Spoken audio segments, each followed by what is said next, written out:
இந்த வீடியோவில் நம்ம விபிசியை பற்றி தான் பார்க்க போகிறோம். ஏடபிள்யூஎஸ்லேயே ரொம்ப முக்கியமான ஒரு டாபிக்னா அது இந்த விபிசி தான். பிகாஸ் விபிசி இல்லாமல் நிறைய சர்வீஸ்லாம் ஒர்க்கே ஆகாது. அண்ட் இந்த முக்கியமான டாப்பிக்கை புரிஞ்சுக்கிறதுக்கு நிறைய பேர் கஷ்டப்படுவாங்க. அப்படிப்பட்ட ஒரு சர்வீஸை பற்றி தான் இந்த வீடியோவில் நம்ம பார்க்க போகிறோம்.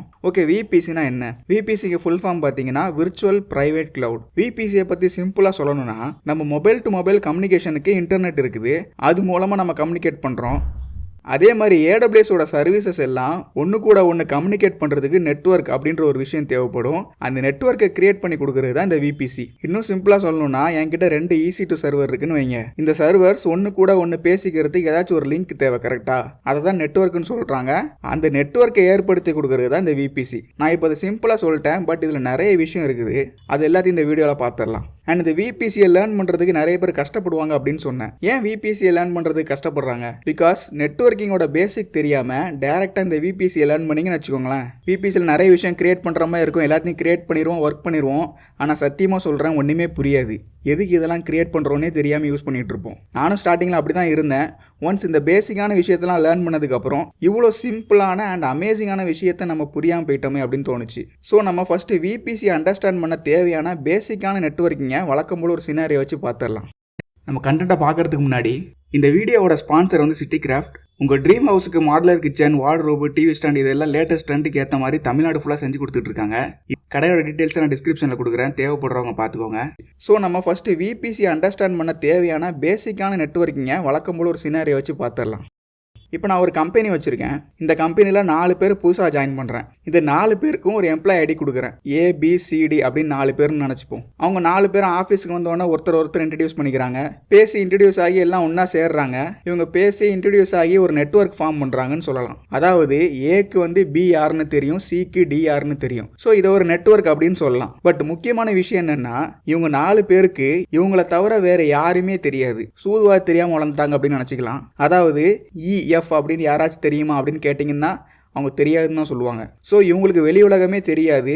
இவங்களுக்கு இந்த 4 பேரை தான் தெரியும். ஸோ இவங்களுக்கு வெளி உலகம் தெரியாமல் இருக்கிறதுனால இவங்களோட நெட்வொர்க்கை வந்து ப்ரைவேட் நெட்வொர்க் அப்படின்னு சொல்கிறாங்க. இப்போ என்ன ஆச்சுன்னா, நம்ம ஆஃபீஸ்லேயே 2 குரூப்பாக பிரிக்கிறாங்க.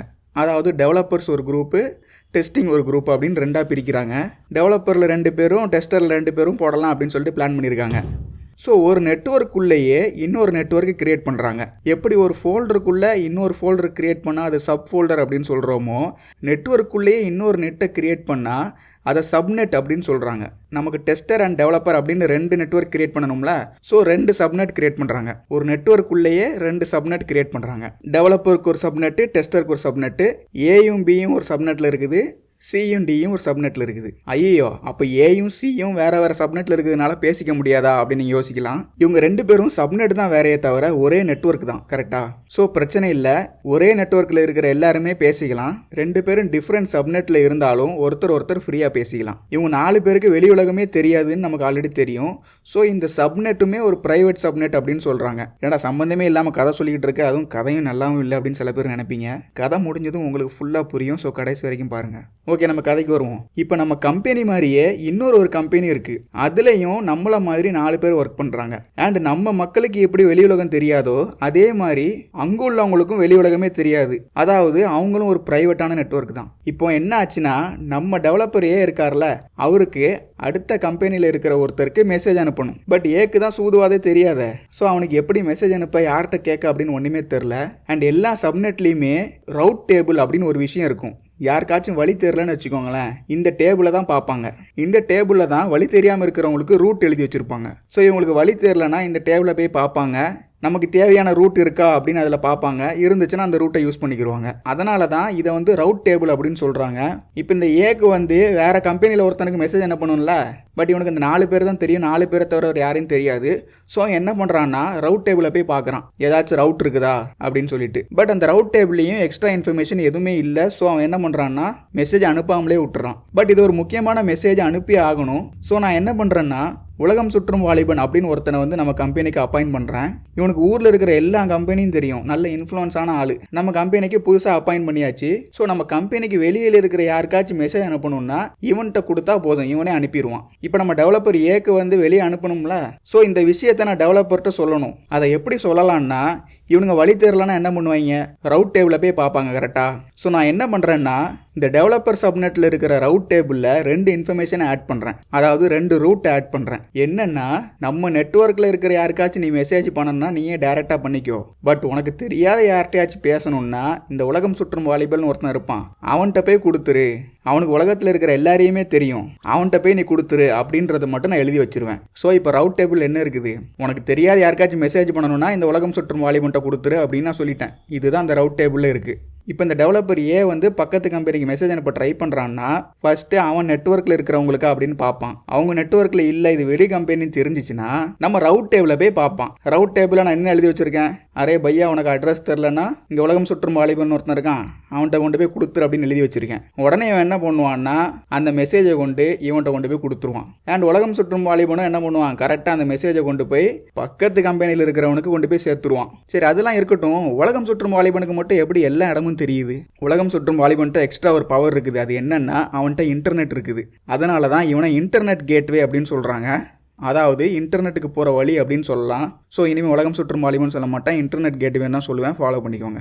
ஸோ நம்ம நெட்வொர்க்குள்ளே இருக்கிற ஆளுக்கு மெசேஜ் பண்ணணும்னா நீயே பண்ணிக்கோ, உனக்கு தெரியாத ஆள்கிட்ட பேசணுன்னா இந்த இன்டர்நெட் கேட்வேட்ட கொடுத்துரு, அவன் இன்டர்நெட் வழியாக போய் உன்னோட இன்ஃபர்மேஷனை சேர்த்துருவான். ஓகே, இப்போ நம்மளோட டெவலப்பர் ஏ வந்து அடுத்த நெட்வொர்க்குக்கு, அதாவது அடுத்த கம்பெனிக்கு ஒரு மெசேஜ் அனுப்புனாங்க கரெக்டாக. ஒரு நெட்வொர்க் விட்டு நெட்வொர்க்கு வந்து ஒரு மெசேஜ் அனுப்புனா இன்டர்நெட் கேட்வே வழியாக. அதே மாதிரி அந்த நெட்வொர்க்கில் இருந்தும் நமக்கு ஒரு மெசேஜ் அனுப்ப முடியுமா?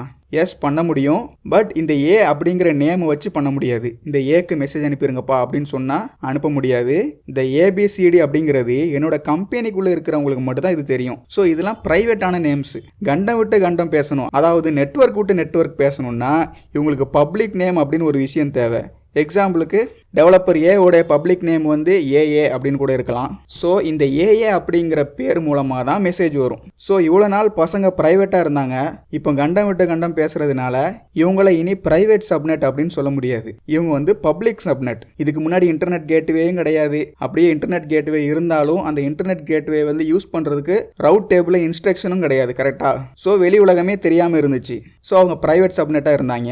பட் இப்போ தான் இன்டர்நெட் கேட்வேயும் இருக்குது, அந்த இன்டர்நெட் கேட்வே யூஸ் பண்ணிக்கோன்னு சொல்லி ரவுட் டேபிளில் ஒரு இன்ஸ்ட்ரக்ஷனும் இருக்குது. ஸோ இவங்க இனிமேல் பப்ளிக் சப்நெட். ஓகே, இப்போ எனக்கு ஒரு டவுட்டு, டெஸ்டிங் டீமில் இருக்கிற மக்களால் பக்கத்து நெட்வொர்க் கூட பேச முடியுமா? ஓகே, டெஸ்டர்ஸ் இருக்கிற நெட்வொர்க்கில் வந்து இன்டர்நெட் கேட்வே இருக்குதா? ஆமாம், இன்டர்நெட் கேட்வேங்கிறது நம்ம கம்பெனிக்கு பொதுவாக வாங்கினது தான் இருக்குது. பட் இந்த இன்டர்நெட் கேட்வே யூஸ் பண்ணிக்கோ அப்படிங்கிறத டெஸ்டருடைய சப்நெட்டில் இருக்கிற ரவுட் டேபிளில் யாராச்சும் ஆட் பண்ணாங்களா? இது வரைக்கும் யாரும் ஆட் பண்ணல கரெக்டாக. டெவலப்பருடைய சப்நெட்டில் இருக்கிற ரவுட் டேபிளில் மட்டும்தான் இன்டர்நெட் கேட்வே யூஸ் பண்ணிக்கோ அப்படின்னு சொல்லியிருந்தோம். பட் டெஸ்டர்ஸ் இருக்கிற சப்நெட்டில் இருக்கிற ரவுட் டேபிளுக்கு வந்து எந்த இன்ஸ்ட்ரக்ஷன் ஆட் பண்ணல கரெக்டாக. ஸோ அவங்க வந்து ப்ரைவேட் நெட்வொர்க் தான், அவங்களால வெளி உலகத்தில் இருக்கிறவங்கள்ட்ட பேச முடியாது. ஓகே, இப்போ கதையை கேட்டோம், இப்போ டெக்னிக்கலாக பார்த்துருவோம். என்னோட கம்பெனியில் நான் வந்து 4 கம்ப்யூட்டர் வச்சுருக்கேன். இந்த கம்ப்யூட்டரை வந்து ஒரு ஒய்ஃபை ரவுட்டர் கூட கனெக்ட் பண்ணுறேன்னு வைங்க. இப்போ இந்த ரவுட்டர் என்ன பண்ணுவான்னா ஒவ்வொரு டிவைஸ்க்கும், அதாவது ஒவ்வொரு கம்ப்யூட்டருக்கும் ஒரு ஐபி அசைன் பண்ணுவான். ஒவ்வொருத்தருக்கும் ஒவ்வொரு ஐபி அட்ரஸ் இருக்கும். ஐபி அட்ரஸ்னால் இந்த மாதிரி 4 நம்பர் இருக்கும். நீங்கள் ஆல்ரெடி எல்லாம் கேள்விப்பட்டிருப்பீங்கன்னு நினைக்கிறேன். இந்த 4 டிவைஸும் இந்த ஐபியை வச்சு ஒருத்தர் பேசிக்கலாம். இந்த ஐபி அட்ரஸ் வந்து இந்த நெட்வொர்க்குள்ளே இருக்கிறவங்களுக்கு மட்டும்தான் தெரியும். ஸோ இது வந்து பிரைவேட் ஐபி அப்படின்னு சொல்கிறாங்க. அண்ட் இவங்களால வெளி உலகத்தில் இருக்கிற யார்ட்டையும் பேச முடியாது. ஸோ இந்த நெட்வொர்க் வந்து பிரைவேட் நெட்வொர்க் அப்படின்னு சொல்கிறாங்க. அண்ட் இந்த நெட்வொர்க்கை வந்து 2 சப்நெட்டாக டிவைட் பண்ணுறேன். இப்போ 2 பிரைவேட் சப்நெட் இருக்குது. நமக்கு ஆல்ரெடி தெரியும் ஒவ்வொரு சப்நெட்டுக்கும் தனித்தனி ரவுட் டேபிள் இருக்கும். ரவுட் டேபிள்னா என்ன அப்படின்றது நமக்கு ஆல்ரெடி தெரியும். அதாவது ஒரு டிவைஸ் இன்னொரு டிவைஸுக்கு ஒரு மெசேஜ் சென்ட் பண்ணும்போது அந்த டிவைஸ் அந்த சேம் நெட்வொர்க்கில் இருந்தால் அவன் மெசேஜ் அனுப்பிடுவான். பட் அவன் சேம் நெட்வொர்க்கில் இல்லை, இவன் யாருன்னே தெரியாது அப்படின்னா இந்த ரவுட் டேபிளை வந்து தான் படித்து பார்ப்பாங்க. இந்த ரவுட் டேபிளில் ஏதாச்சும் எக்ஸ்ட்ரா ரூட் இருக்குதா அப்படின்னு வந்து படித்து பார்ப்பாங்க. இப்போதைக்கு 2 ரவுட் டேபிள்லையும் எந்த எக்ஸ்ட்ரா இன்ஃபர்மேஷனும் கிடையாது. ஸோ இந்த நெட்வொர்க்கை தாண்டி அவங்களால வெளியே மெசேஜ் அனுப்ப முடியாது. பட் டெவலப்பர்ஸுக்கு வெளி உலகத்தில் இருக்கிறவங்களுக்கு மெசேஜ் பண்ணணும். ஸோ நான் என்ன பண்ணுறேன்னா உலகம் சுற்றும் வாலிபன், அதாவது இன்டர்நெட் கேட்வே அப்படிங்கிற ஒன்றை கிரியேட் பண்ணுறேன். ஓகே, இன்டர்நெட் கேட்வே கிரியேட் பண்ணால் மட்டும் போதுமா? இந்த டிவைசஸ்லாம் ஆட்டோமேட்டிக்காக அந்த இன்டர்நெட் கேட்வே யூஸ் பண்ணிடுமா? நோ, ஆல்ரெடி நான் சொன்ன மாதிரி அவன் அனுப்ப வேண்டியவன் யாருன்னே தெரிலன்னா அவனோட சப்நெட்டில் இருக்கிற ரவுட் டேபிளை தான் பார்ப்பான். அதனால் நம்ம என்ன பண்ணணும்னா டெவலப்பர் சப்நெட்டில் இருக்கிற ரவுட் டேபிளில் மட்டும் ஒரு எக்ஸ்ட்ரா இன்ஃபர்மேஷனை சொல்லணும். உனக்கு தெரிஞ்ச ஐபி, அதாவது உன்னோட நெட்வொர்க்குள்ளே இருக்கிற ஐபி அட்ரஸ்க்கு நீ மெசேஜ் பண்ணணும்னா நீ பண்ணிக்கோ. பட் இந்த ஐபி அட்ரஸ் உன் நெட்வொர்க்கே இல்லை அப்படின்னா இன்டர்நெட் கேட்வேக்கு உன்னோட மெசேஜ் அனுப்பிடு, அவன் அவன் இன்டர்நெட் மூலமாக உங்கள் மெசேஜை கொண்டு போய் சேர்த்துருவான் அப்படிங்கிறத நம்ம நெட்வொர்க் டேபிளில் எழுதி வைக்கணும். அண்ட் நான் டெவலப்பர் சப்நெட்டில் இருக்கிற ரவுட் டேபிளில் மட்டும்தான் இந்த எக்ஸ்ட்ரா ரவுட்டை ஆட் பண்ணியிருக்கேன். ஸோ டெவலப்பர் சப்நெட் வந்து பப்ளிக் சப்நெட் ஆகிட்டு இந்த சப்நெட்டில் இருக்கிறவங்க அவங்களோட நெட்வொர்க்கை தாண்டி வெளி நெட்வொர்க்குக்கு யாருக்குனாலும் மெசேஜ் அனுப்பலாம். அண்ட் இந்த இன்டர்நெட் கேட்வேயை ரவுட் டேபிளில் ஆட் பண்ணதும் நம்ம ஆட்களுக்கு ஒரு எக்ஸ்ட்ரா ஒரு பவர் கிடைக்கும். அதுதான் பப்ளிக் ஐபி. இவ்வளோ நேரம் எல்லாருக்கும் ப்ரைவேட் ஐபி தான் இருக்கும். இப்போ இந்த இன்டர்நெட் கேட்வே ஆட் பண்ண உடனே இந்த டெவலப்பர் சப்நெட்டில் இருக்கிறவங்களுக்கு மட்டும் எக்ஸ்ட்ராவாக ஒரு பப்ளிக் ஐபி அப்படிங்கிற ஒரு விஷயம் வரும். ஓகே, பப்ளிக் ஐபி பிரைவேட் ஐபின்னு சொல்கிறாங்களே அப்படின்னா என்ன? அதான் ஆல்ரெடி பிரைவேட் ஐபின்னு ஒன்று இருக்குது. அப்புறம் எதுக்கு இந்த பப்ளிக் ஐபி? அண்ட் இந்த இன்டர்நெட் கேட்வே அட்டாச் பண்ணும்போது மட்டும் ஏன் இந்த பப்ளிக் ஐபி வருது? இதுதான் ரொம்ப முக்கியமான ஒரு விஷயம். இதை மட்டும் நீங்கள் அண்டர்ஸ்டாண்ட் பண்ணிட்டீங்கன்னா இது வரைக்கும் நான் சொன்னது எல்லாமே உங்களுக்கு தெளிவாக புரிஞ்சிடும். இப்போ 2 கம்பெனி இருக்குது அப்படின்னு அசியூம் பண்ணிப்போம். ஒவ்வொரு கம்பெனியில் 2 பேர் இருக்காங்க. இப்போ ஃபஸ்ட்டு கம்பெனியில் இருக்கிறவங்க வந்து ஒரு ப்ரைவேட் நெட்வொர்க் வச்சுருக்காங்க. அதாவது ஒருத்தருக்கு வந்து ஒவ்வொரு ஐபி அட்ரஸ் இருக்குது. இவங்க 2 பேர் மட்டும்தான் பேசிக்க முடியும். இவங்களை தாண்டி வெளி உலகத்தில் இருக்கிற யாரும் பேச முடியாது. அண்ட் இன்னொரு கம்பெனி இருக்குது, அங்கேயும் ஒரு ப்ரைவேட் நெட்வொர்க் இருக்குது. அங்கேயும் ஒவ்வொருத்தருக்கும் ஒவ்வொரு ப்ரைவேட் ஐபி இருக்குது. பட் ட்விஸ்ட் என்னென்னா இந்த 2 கம்பெனியில் இருக்கிறவங்களுக்கும் அதே சேம் ஐபி தான் இருக்குது. அதாவது 2 கம்பெனியில் உள்ள ஆட்களுக்கும் ஒரே ஐபி தான். ஒரே ஐபி இருந்தால் குழப்பம் வராதா அப்படின்னு நீங்கள் கேட்பீங்க.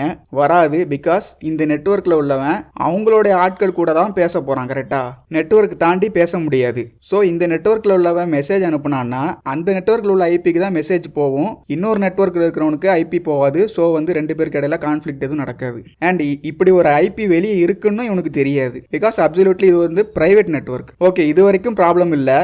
ஒன்ஸ் 2 பேரும் இன்டர்நெட் கேட்வே அட்டாச் பண்ணாங்கன்னு வைங்களேன், இப்போ 2 பேரும் பிரைவேட் நெட்வொர்க் கிடையாது, பப்ளிக் நெட்வொர்க். கரெக்டா?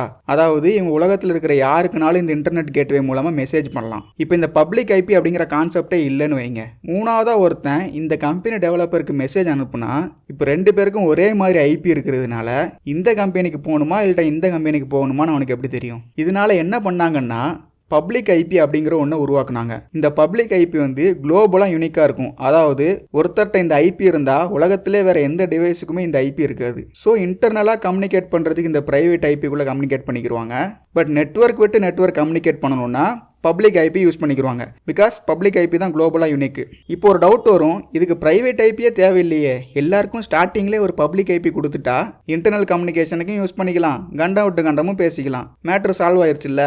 பட் ட்விஸ்ட் என்னென்னா ஒரு ஐபி எப்படி இருக்குன்னா இந்த நம்பரில் ஸ்டார்ட் ஆகி இந்த நம்பரில் தான் முடியும். அதாவது மொத்தமாக நமக்கு எத்தனை ஐபி இருக்குதுன்னா 4.3 பில்லியன் ஐபி அட்ரஸ் தான் மொத்தமாகவே இருக்குது. பட் உலகத்தில் இருக்கிற மொத்த டிவைஸையும் கவுண்ட் பண்ணி பார்த்தா 15லேருந்து 20 பில்லியன் டிவைஸுக்கு மேலே இருக்குமா. ஸோ எல்லாருக்கும் ஒரு ஐபி கொடுத்துட்டோம்னா ஒரு கட்டத்துக்கு மேலே ஐபி அட்ரஸே இல்லாமல் போயிடும். ஆனால் டிவைசஸ் மட்டும் மிஞ்சி இருக்கும். இதனால தான் இன்டர்நெட் யூஸ் பண்ணுறவங்களுக்கு மட்டும் பப்ளிக் ஐபி, மற்றவங்களுக்குலாம் ப்ரைவேட் ஐபி. ப்ரைவேட் ஐபி தான் 2 கம்பெனிலையும் சேமாகவே கொடுத்துக்கலாமே, 2 பேருக்கும் கிளாஷ் வராது இல்லை. அதனால தான் 2 டிஃப்ரெண்ட் ஐபிஸ் வச்சுருக்காங்க. அண்ட் எல்லாருக்குமே பப்ளிக் ஐபி கொடுத்துட்டான்னு வச்சுக்கோங்களேன், ப்ரைவேசியும் அடி வாங்கிடும். அதனால தான் பப்ளிக் ஐபி ப்ரைவேட் ஐபி அப்படின்னு 2 இருக்குது. ஸோ இது வரைக்கும் நம்ம என்ன பார்த்துருக்கோம்னா ஒரு நெட்வொர்க்னா என்ன, ஒரு சப்நெட்னா என்ன, ப்ரைவேட் அண்ட் பப்ளிக் சப்நெட்டுக்கு என்ன டிஃப்ரென்ஸு, இன்டர்நெட் கேட்வேயால் நமக்கு என்ன யூஸு, ரவுட் டேபிள்னா என்ன, பப்ளிக் ஐபி ப்ரைவேட் ஐபினா என்ன, இது எல்லாமே பார்த்துருக்கோம். இது எல்லாமே நெட்வொர்க்குடைய பேசிக்ஸ். இது எல்லாமே நம்ம விபிசி அப்படிங்கிற சர்வீஸை யூஸ் பண்ணி ஏடபிள்யூஎஸில் நம்ம கிரியேட் பண்ணுவோம். இவ்வளோ விஷயம் பார்த்துட்டு ரியல் டைம் எக்ஸாம்பிள் பார்க்கலன்னா நமக்கு 100% புரியாது. ஸோ ஒரு ரியல் டைம் எக்ஸாம்பிளையும் பார்த்துடலாம். இப்போ என்கிட்ட வந்து ஒரு ஸ்ப்ரிங் பூட் அப்ளிகேஷன் இருக்குது. இது வந்து ஒரு பேக் அண்ட் அப்ளிகேஷன். அப்புறம் என்கிட்ட ஒரு ஆங்குலர் அப்ளிகேஷன் இருக்குது. இது வந்து ஃப்ரண்ட் அண்ட் அப்ளிகேஷன். அப்புறம் ஒரு டேட்டா பேஸும் இருக்குது, MySQL DBன்னு நினச்சிக்கோங்க. ஆங்குலர் அப்ளிகேஷன் வந்து ஸ்ப்ரிங் பூட்டை பேசும், ஸ்ப்ரிங் பூட் வந்து டேட்டா பேஸ்ட்டை பேசும். ஸோ ஒவ்வொரு அப்ளிகேஷன் வந்து ஒருத்தர் கூட பேசணும். ஸோ நான் என்ன பண்ணுறேன்னா விபிசியில் ஒரு நெட்வொர்க் கிரியேட் பண்ணுறேன். அதுக்குள்ளே இவங்க எல்லாத்தையும் ஆட் பண்ணுறேன். இப்போ இவங்க எல்லாருமே ஒரே நெட்வொர்க்கில் இருக்கிறாங்க. ஸோ ஒருத்தர் ஈஸியாக பேசிக்கலாம். ஸோ எல்லோரும் ஹாப்பியாக இருக்காங்க. பட் இந்த அப்ளிகேஷனை இந்த உலகத்தில் இருக்கிற எல்லாரும் யூஸ் பண்ணணும்ல, அதுக்கு தான் நம்ம அப்ளிகேஷனை பில்ட் பண்ணியிருக்கோம். இது வந்து ஒரு ப்ரைவேட் நெட்வொர்க். ஸோ வெளி உலகத்தில் இருக்கிற யாரும் ஆக்சஸ் பண்ண முடியாது. ஸோ நான் என்ன பண்ணுறேன்னா ஒரு இன்டர்நெட் கேட்வே ஆட் பண்ணுறேன். இவங்க இருக்கிற சப்நெட்டில் ஒரு ரவுட்டையும் ஆட் பண்ணுறேன். இந்த ரவுட்டை ஆட் பண்ணதும் என்ன ஆகும்னா front and back and database 3 பேருக்கும் ஒவ்வொரு பப்ளிக் ஐபி வந்துடும். அதில் ஃப்ரண்ட் அண்டோடைய பப்ளிக் ஐபி எடுத்து ப்ரௌசரில் போட்டோம்னா நமக்கு அந்த அப்ளிகேஷன் தெரியும், மக்கள் ஈஸியாக யூஸ் பண்ணுவாங்க. பட் ட்விஸ்ட் என்னென்னா பேக் அண்ட் டேட்டா பேஸ்க்கும் ஐபி அட்ரஸ் இருக்குது. ஸோ யாருனாலும் டேரெக்டாக சர்வரை ஹிட் பண்ணி கிராஷ் பண்ணலாம். டேட்டா பேஸ்லேருந்து டேட்டாவை டேரெக்டாக திருடுறதுக்கும் வாய்ப்பு இருக்குது. ஸோ நான் என்ன பண்ணுறேன்னா இன்னொரு சப்நெட் கிரியேட் பண்ணுறேன். பட் ட்விஸ்ட் என்னென்னா இந்த சப்நெட்டோட ரவுட் டேபிளில் எந்த எக்ஸ்ட்ரா இன்ஃபர்மேஷனும் நான் ஆட் பண்ண போகிறது கிடையாது. அதாவது இன்டர்நெட் கேட்வேக்கு ரவுட் ஆட் பண்ணல. ஸோ இது வந்து ஒரு ப்ரைவேட் சப்நெட். ப்ரைவேட் சப்நெட்டுக்கு பப்ளிக் ஐபி இருக்காது. ஸோ என்னோட பேக் அண்ட் டேட்டா பேஸ் வந்து சேஃபாக ப்ரைவேட்டாக இருக்கும். ஓகே, அப்போ ஃப்ரண்ட் அண்டால் பேக் அண்ட் கூட பேச முடியுமா? Yes, absolutely. அவங்க எல்லாருமே ஒரே நெட்வொர்க்கில் இருக்கிறாங்க. ஸோ இன்டர்னல் கம்யூனிகேஷனுக்கு வந்து ப்ரைவேட் ஐபி மூலமாக பேசிக்கிடுவாங்க. ஸோ ஃப்ரண்ட் அண்ட் ஆப் மட்டும் பப்ளிக் ஐபி இருக்கும். ஸோ மக்கள் டேரெக்டாக அந்த ஃப்ரண்ட் அண்ட் ஆப்பை ஆக்சஸ் பண்ணுவாங்க. பட் இவங்க எல்லாருமே இன்டர்னலாக பேசிப்பாங்க. எப்படி சூப்பரா மாசா? இந்த மாதிரி ஒரு நெட்வொர்க் கனெக்ஷனை கிரியேட் பண்ணுறதுக்கு தான் இந்த விபிசி தேவைப்படுது. இந்த விபிசி எப்படி ரியலாக கிரியேட் பண்ணுறதுங்கிறத பற்றி நெக்ஸ்ட் வீடியோவில் நம்ம பார்க்கலாம்.